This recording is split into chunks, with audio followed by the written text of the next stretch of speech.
नमस्कार दोस्तों, आपका स्वागत है आज़ाद समाचार पर। आज का हमारा मुद्दा है इंडियन रेलवे को लेकर, जो कि आम नागरिक के जीवन में बहुत ही महत्वपूर्ण है। तो आइए जानते हैं इनके बारे में विस्तार से। देश को आज़ाद हुए 78 साल हो चुके हैं। इन 78 सालों में हमने कई उपलब्धियां हासिल की है।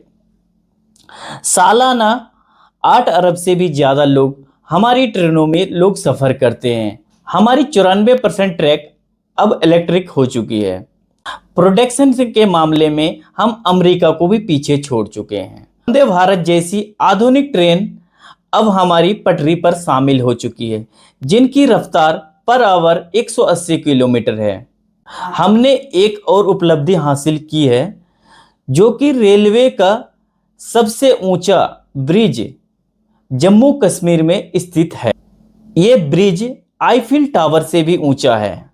359 मीटर ऊंचा, 467 मीटर आर्च है इस ब्रिज का।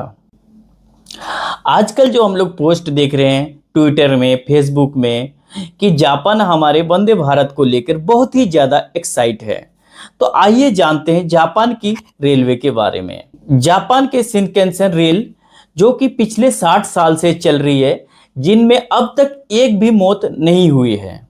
इसकी पर आवर स्पीड 400 किलोमीटर है और अभी जापान अपनी हाइड्रोजन इंजन पे भी काम कर रहे हैं। तो आइए जानते हैं हमारे पड़ोसी देश के बारे में, पाकिस्तान नहीं, चाइना के बारे में। चाइना में दुनिया का सबसे बड़ा हाई स्पीड रेल नेटवर्क है। इसकी मौजूदा लंबाई 48,000 किलोमीटर है, जो कि 2030 तक 60,000 किलोमीटर तक कर दिया जाएगा। बात करें अगर हमारे देश की रेलवे ट्रैक की, तो हमारी देश की रेलवे ट्रैक 1,11,600 किलोमीटर है, जो कि नॉर्मल ट्रैक है। अभी हमने चाइना का बात किया, 48,000 किलोमीटर उनका बुलेट ट्रेन का है। और उनका जो स्पीड है चाइना का बुलेट ट्रेन का पर आवर 600 किलोमीटर तक है। हमारी जो वंदे भारत की स्पीड है उनका 180 किलोमीटर है। बाकी नॉर्मल ट्रेन का बात करें तो 40-45 तक है।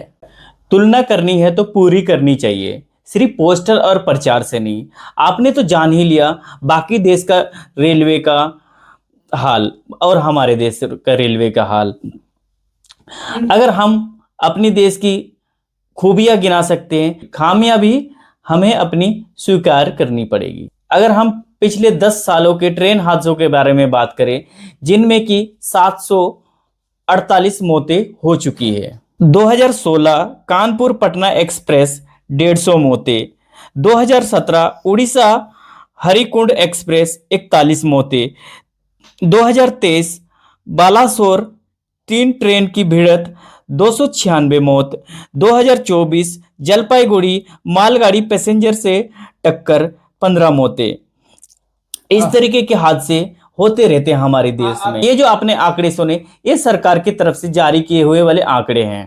सिर्फ ट्रेन हादसे में ही मौतें नहीं हो रही है, भीड़ के वजह से भी मौतें हो रही है। मुंबई में इसी साल जनवरी से मई तक 922 लोगों की मौत हो चुकी है। ट्रेन हादसों में 10 लोगों की औसतन मौत होती रहती है। ट्रेन में भीड़ तो आपने देखे ही होंगे और गंदगी भी आपने देखी ही होंगे, किस तरीके का गंदगी रहता है ट्रेन में।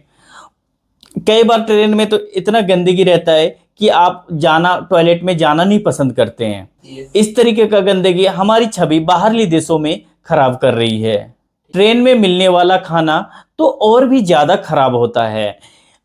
आपने देखे होंगे कई बार खाने में कुछ गंदा चीज निकल जाता है। अगर किसी ट्रेनों में खाना भी सही मिल रहा है तो उनके दाम जो कि सही नहीं होते हैं, जो एमआरपी होता है उनसे ज़्यादा लिया जाता है। अगर उनसे बिल मांगो तो बिल मांगने पर कई बार वो धमकियां देते हुए नजर आए। इन सब दिक्कतों पर सरकार कब ध्यान देगी कि सिर्फ जांचें बैठाई जाएंगी, लोगों को निकाल दिया जाएगा। सरकार को रेलवे पर खास करके ध्यान देना चाहिए, क्योंकि ये आम नागरिक से जुड़ा हुआ है। अगर रेलवे की हालत सुधर जाए तो हमारे देश का हालत वैसे ही 50% तक सुधर जाएंगे, मुझे लगता है। रेल हमारे देश का गर्व है, हम सब का सवाल पूछने का हक है।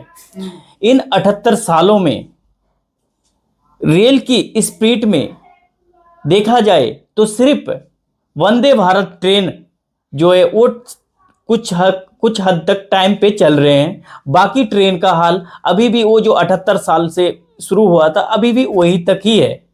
पर हमें अपनी खामियों को भी स्वीकार करना पड़ेगा और जनता को सरकार से सवाल पूछना चाहिए ताकि सरकार भी इस पर ध्यान दे। ठीक है।